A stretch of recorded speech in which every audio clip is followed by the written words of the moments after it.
Hi friends, this is Agnelorajesh from St. Angelo's Professional Education, recording an episode for Inspiring Conversations. Today the topic is pricing. It might be pricing of your product or it might be pricing of your services.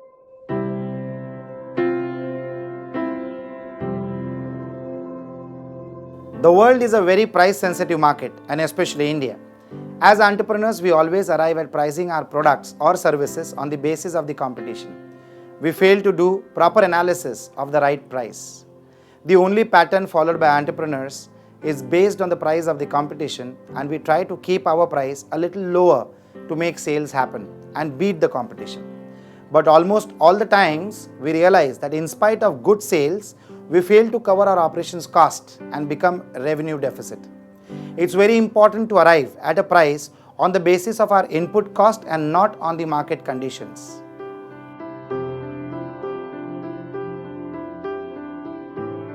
Pricing your product usually involves considering certain key points, including pinpointing your target customer, tracking how your competitors are charging, and understanding the relationship between quality and price.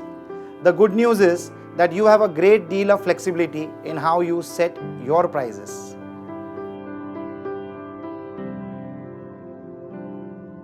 Price alone does not drive sales. Your ability to sell is what drives sales, and that means hiring the salespeople and adopting the right sales strategy. Underpricing and overpricing are both dangerous. Underpricing will damage your profits and endanger the existence of the organization. And pricing beyond the customer's desire to pay will also decrease sales. One of the best ways to know the right price for your product or service is to know your cost well and also know your customer well. In the study, McKinsey worked with global 1200 companies.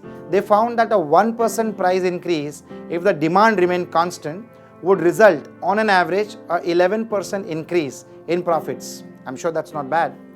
Think how many more units those companies and yours would need to sell to achieve a 11% increase in profits at your present pricing.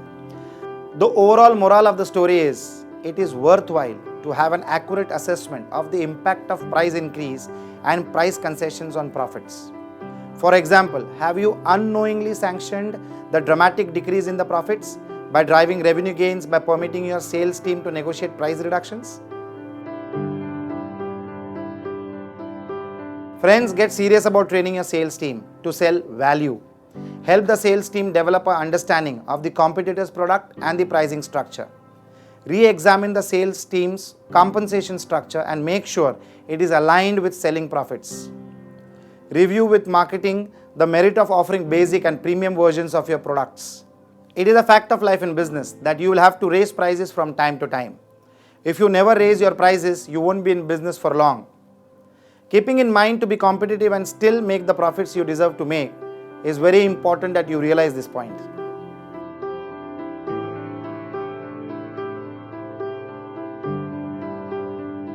Lowering of prices is not a good practice unless you are using this strategically to cover more market share and have a price sensitive product, or if all your competitors are lowering their prices.